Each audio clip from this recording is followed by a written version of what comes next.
तुम ही निवेदित भोजन करहि। और याद रखिएगा, भगवान सामान नहीं खाते, भगवान हमारा भाव पाते। हम किस भाव से रख रहे हैं। एक व्यक्ति ने कहा, महाराज हम 4 रोटी लगाते हैं, भगवान तो खाते ही नहीं, 2 घंटा थाली रखो तो 4 ही रोटी रहती है, तो लगाने का क्या मतलब। आपके भी मन में प्रश्न आता होगा। किसी महापुरुष ने इसका उत्तर दिया, कहा देखो ये क्या है, कहिए। कौन फूल? गुलाब के फूल असली है, खुशबू भी है। आप इस फूल का वजन निकाल लीजिए, सोनार के तराजू पर एग्जैक्ट निकलेगा, ठीक ना। और उसके बाद 4 घंटा इसको सूंघिए, और 4 घंटा सूंघने के बाद फिर वजन करिए। वजन घटेगा कि बढ़ेगा? बराबर रहेगा। अरे घटना चाहिए ना। आप 4 घंटे तक इसका सुगंध लिए हैं, जिस प्रकार 4 घंटा सुगंध लेने के बाद इसका वजन कम नहीं हुआ, उसी प्रकार भगवान के सामने थाल रहती है, भगवान भोग भी लगा लेते हैं और वो घटता भी नहीं है, उतना ही दिखाई पड़ता है। भगवान भोजन का रस प्राप्त करते हैं, क्योंकि भगवान स्वयं रसा वैसा है।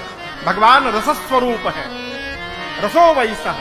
भगवान रस स्वरूप है, भगवान रस प्राप्त करते हैं। घर में भोजन बने तो भगवान का थाल निकले। और मेरी प्रार्थना, जिस घर में भगवान के लिए थाल निकलती हो पहले माई बाप, उस घर के लोग जीवन में कभी भूखे नहीं सोएंगे, ये मेरा विश्वास कहता है। जहां भगवान के लिए थाल निकाली जाए, तुम ही निवेदित भोजन करहि। इस पर एक बड़ी अच्छी कथा है। अब तो नहीं रहे, स्वामी जी साकेत चले गए, पूज्य प्रातस्मरणीय पूज्य स्वामी राजेश्वरानंद जी महाराज। इस कथा पर लीला में, वृंदावन में लोग लीला भी दिखाते हैं। एक घर में एक बालक का जन्म भया। वो भोजना अवतार था। भोजना अवतार यानी भोजन के लिए ही अवतार लिया था। खाने बैठ जाए तो उठने का नाम न ले।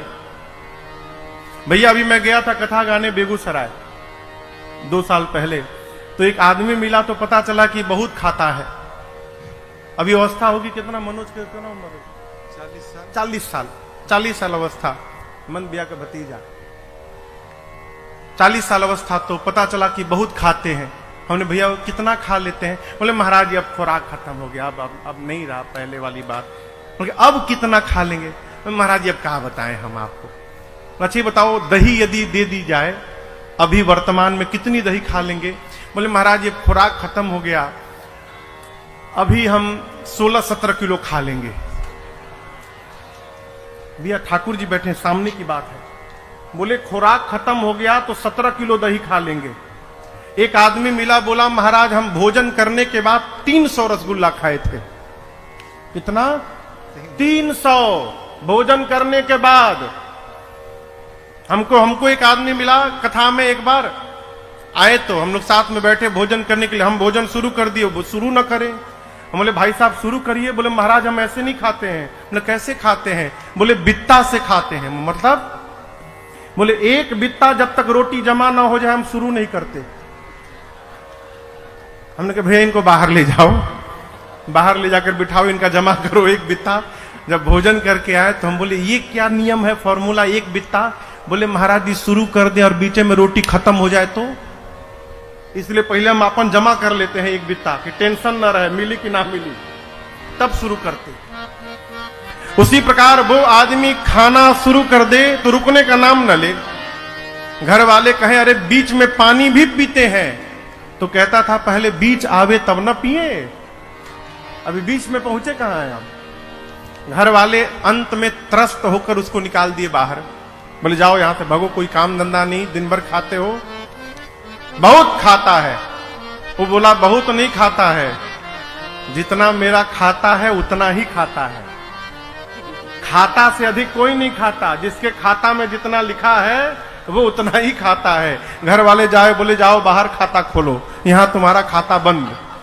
अब चला अब कहां भोजन मिलेगा? तो देखा एक आश्रम के दरवाजे पर, मेन गेट पर एक मोटे ऊर्ध्वपुंड लगाए महात्मा, मोटे ताजे गेरुआ कपड़ा पहने महात्मा बैठे हैं। तो ये महात्मा नहीं दिखाई पड़ा, इसको शरीर दिखाई पड़ा। बोला इतने मोटे यानी बहुत खाते होंगे। तो गया प्रणाम करके बोला सरकार आपके इस तंदुरुस्ती का राज क्या है? तो बोले भीतर अनलिमिटेड है, कोई गिनने वाला नहीं है, जब तक मन करे तब तक खाओ। पूछा काम क्या करना पड़ेगा? बोले भीतर जाओगे तो माला मिलेगी, माला लेकर ऐसे ऐसे घुमाते रहना है बस। तो बोला कि एंट्री कैसे मिलेगी इसमें? तो बोले गुरुजी से दीक्षा लेनी पड़ेगी। बोला बस हम यही का पता ढूंढ रहे थे, हमको भीतर एंट्री कराइए बस। गया गुरुजी से दीक्षा मिली, वो भी चोला बदला, माला लिया। अब बोला ऐसा जगह तो धरती पर कहीं होगा, भर पेट खाओ, चकाचक माला लो, सो खाओ, कोई देखने वाला नहीं, खूब आनंद पूर्वक रहने लगा हो। लेकिन ये आनंद बहुत दिन नहीं रहा। एक दिन सुबह सुबह संध्या उपासना करके दौड़ा भोजनालय में, तो देखा ठन गोपाल आज कुछ बना ही नहीं। पहुंचा गुरुजी के पास, कहा गुरुजी बाल भोग का समय हो गया। बोले कौन भोग? आज एकादशी है बेटा, आज कुछ नहीं बनेगा, आज उपवास करना पड़ेगा। बोला गुरुजी बनेगा कब? कल द्वादशी को। बोला गुरुजी हम एकादशी रही गए तो द्वादशी तक बचेंगे ही नहीं, हम भोजन के लिए साधु बने हैं, हम नहीं खाएंगे मर जाएंगे गुरुजी। तो गुरुजी बोले छे काम करो, यहां तो बनेगा नहीं, तुम राशन लेके जाओ, आश्रम के बाहर नदी किनारे जाओ, वहीं नहाओ, वहीं भोजन बनाओ, अब पाओ, वहीं पाकर आना, लेकिन राम जी को भोग लगा के तब खाना। बोला जी गुरुजी। गुरुजी बोले इसको 2 आदमी का राशन देना, बहुत खाता है ना, तो 1 आदमी का राशन में पेट भरेगा नहीं, 2 आदमी का राशन देना। 2 आदमी का राशन लेकर गया, स्नान किया, बनाया। गुरुजी की बात याद आई, राम जी को भोग लगाना है। लगा बुलाने, राम जी भोग लगा लीजिए। अरे राम आइए मेरे राम आइए, अब मेरे भोजन का भोग लगाइए। मेरे राम आइए, प्रभु राम आइए, मेरे भोजन का भोग लगाइए। हाँ मेरे भोजन का भोग लगाइए, मेरे भोजन का भोग लगाइए। आधी घंटा कहता रहा राम जी आइए भोग लगाइए, राम जी आइए भोग लगाइए, कोई आया ही नहीं। आवेश में आ गया, कहा आपको लग रहा हो कि आश्रम में मिलेगा, तो वहां ठन गोपाल है, वहां के मारे मैं यहां आके बैठा हूं। भोग लगाना है तो आके भोग लगाइए, नहीं तो मैं शुरू हो जाऊंगा, मैं लगाने लगूंगा, दोबारा नहीं बुलाऊंगा। जैसे इस भाषा में बोला, उसके सामने भगवान प्रकट हो गए। लेकिन अकेले राम जी प्रकट नहीं भये, सीता राम जी दोनों लोग प्रकट हो गए। अब कहां उसको भगवान को देखकर नाचना चाहिए, उदास हो गया। क्यों उदास हो गया? 2 लोग का राशन लाया हूं, बुलाया था राम जी को, राम जी सीता जी को लेकर चले आए, यही 2 लोग भोजन कर लेंगे तो हमको क्या मिलेगा आज? कहा भोग लगाइए, हम तो आप ही को बुलाए थे केवल। भगवान बोले हम इनके बिना जाते कहां हैं, हम दोनों लोग साथ में ही आते हैं। भोग लगाए प्रभु और मैया, थोड़ा सा बचा, बेचारा खाया। कहा अगले एकादशी को भी आप दोनों लोग आएंगे ना? बोला हाँ हम ही दोनों आएंगे, और कौन आएगा? गया अगली एकादशी में, कहा गुरुजी राम जी अकेले नहीं आए थे, सीता जी भी आ गई थी, इसलिए 3 आदमी का राशन दीजिएगा कम से कम। गुरुजी सोचे लगता है भूखा रह गया होगा, इसीलिए बहाना बना रहा है, चलो 3 आदमी का राशन दो। गया बनाया, बनाकर बुलाने लगा, मेरे राम आइए, मैया साथ लाइए, मेरे भोजन का भोग लगाइए। मेरे राम आइए, मैया साथ लाइए, मेरे भोजन का भोग लगाइए। भोजन का भोग लगाइए। जैसे बुलाया सीता जी, राम जी, लक्ष्मण जी तीनों प्रकट हो गए। जब सीता राम लक्ष्मण जी आ गए तो बोला ये कौन है? राम जी बोले मेरे भाई है, पिछली बार तो नहीं आए थे। राम जी बोले छूट गए थे। बोला ये भी खाएंगे? तो राम जी बोले आए हैं किस लिए? बोला बताए तो नहीं थे आपकी ये भी आएंगे। अब भगवान बोले भूल गया था। लक्ष्मण जी सोचे भगवान कहां लेके चले आए, इतना दिव्य मेरा सत्कार हो रहा है यहां पर। बोला आए हैं तो पाए। अब सीताराम लक्ष्मण जी पाए, फिर उसको थोड़ा सा बचा, आधा पेट पाया, गया गुरु जी के पास। अगली एकादशी में कहा गुरु जी अब की बार 5 लोगों का राशन दीजिएगा। दिमाग लगा लिया, 2 का ले गया था, 3 आए, 3 का ले जाऊं, कहीं 4 आ गए तो 5 का ले चलो। अगर 1 बढ़ा के भी लाएंगे तो हमको तो कम से कम मिलेगा।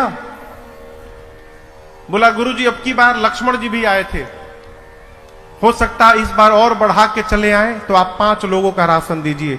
गुरु जी बोले इतना तो नहीं खाएगा, लगता है ये राशन लेकर उधर बेचने लगा है, इसको रंगे हाथ पकड़ना पड़ेगा। बोले इसको 5 लोगों का राशन दो। पीछे से गुरु जी भी उसके चल पड़े। गुरु जी जाकर एक वृक्ष के पीछे छिप गए। वो गया, स्नान किया। आज स्नान करके भोजन नहीं बनाया, सामग्री रखी है, अब भोजन बनाए बिना बुलाने लगा। मेरे राम आइए, सीताराम आइए, भैया साथ लाइए, मेरे भोजन का भोग लगाइए। मेरे राम आइए, सीता साथ लाइए, मैया साथ लाइए, मेरे भोजन का भोग लगाइए। मेरे भोजन का भोग लगाइए, मेरे भोजन का भोग लगाइए। जैसे बोला राम जी आइए, सीताराम जी आइए, भैया को लाइए, प्रकट हो गए। कौन? राम जी, सीता जी, लक्ष्मण जी, भरत जी, शत्रुघ्न जी, हनुमान जी, सब लोग प्रकट हो गए। अब वो देखा, बोले अरे अरे अरे बस करिए, आज तो वत कर दिया, अपने आए बानर को भी साथ में लेकर आए हैं। भगवान बोले कहां भोजन? बोला बनाया ही नहीं हूं, सोचा पहले बुला कर देख लूं कितने लोग आ रहे हैं। भगवान बोले कब बनाओगे? बोले क्यों बनाऊं, 5 लोगों का राशन लाया हूं, आप 5 लोग आ गए हैं, एक बानर भी आया है, न जाने ये कितना खाएगा। जब बनाने के बाद हमको मिलेगा ही नहीं तो मैं मेहनत क्यों करूं। ये रहा सामने राशन, अपने बनाओ, भोग लगाओ, पाओ जाओ। मैं नहीं बनाऊंगा, बैठ गया। अब बोला आप बनाओ, भोग लगाओ, खाओ। रोज तो मिल गया, आज मिलने वाला भी नहीं हमको, हम क्यों मेहनत करें। भगवान बोले ठीक है, हम लोग बना के भोग लगा लेंगे। कोई लकड़ी ला रहा है, कोई सब्जी अमनिया कर रहा है, कोई लीप रहा है, कोई चूल्हा बना रहा है। गुरु जी छिप के देख रहे थे। गुरु जी को कोई दिखाई न पड़े। गुरु जी बोले ये चेला बैठा कहां है, भोजन क्यों नहीं बना रहा है। गुरु जी आए, आकर कहे तुम बना क्यों नहीं रहे हो, 5 लोगों का राशन लाए हो, क्या इसमें भी तुम्हारा भूख नहीं जाएगा। बोला 5 लोगों का राशन दिखाई पड़ रहा है, यहां 5 लोगों के साथ एक बानर आया हुआ है, ये नहीं दिखाई पड़ रहा है आपको। बोले कौन बानर, कौन 5 लोग, हमको तो कोई नहीं दिख रहा है। अब ये और फंसा। बोला गुरुजी मानने को तैयार नहीं है, इतने सारे लोग आए हैं यहां पर। गया राम जी के पास, जाकर कहा प्रभु एक तो समस्या आज भूखों मरना है, दूसरी बात गुरु जी मेरी बात पर विश्वास ही नहीं कर रहे कि आप आए हैं, आप मेरे गुरु जी को क्यों नहीं दिख रहे हैं। राम जी बोले मैं तुमको दिखाई दूंगा, तुम्हारे गुरु जी को दिखाई नहीं दूंगा मैं। जाकर बोला गुरु जी से ये बात कि राम जी कह रहे हैं कि मैं आपको नहीं दिखूंगा। गुरुदेव रोने लगे। गुरु जी समझ गए कि इसको भगवान का दर्शन हो रहा है, लेकिन मेरी भक्ति आज तक उतनी नहीं पकी कि मुझे भी भगवान का दर्शन हो। अपने दुर्भाग्य पर सदगुरु को रोना आ गया और शिष्य गुरुदेव को रोते हुए बर्दाश्त नहीं कर पाया। जाकर राम जी के चरणों को पकड़ लिया, कहा प्रभु मैं तो भोजन करने के लिए साधु बना था, मेरे गुरु जी तो कितने ज्ञानी हैं, धर्म भी जानते हैं, वेद भी जानते हैं, नियम से भी रहते हैं, उसके बाद भी आप मुझे दिखाई दे रहे हैं और मेरे गुरु जी को नहीं दिख रहे हैं। राम जी ने कहा, पुत्र सत्य है कि तुम्हारे गुरुदेव ज्ञानी हैं, लेकिन बेटे जितने सरल तुम हो ना, उतने सरल तुम्हारे गुरु जी नहीं हुए हैं, इसलिए मैं तुमको दिखाई दूंगा, तुम्हारे गुरु जी को नहीं दिखाई। भगवान के चरणों में गिर गया, कहा प्रभु मेरे लिए एक बार आप गुरु जी को दर्शन दीजिए। तो भगवान ने उनके गुरुदेव को भी दर्शन दिया, पंचायतन दरबार के साथ दर्शन दिया। ये क्या है?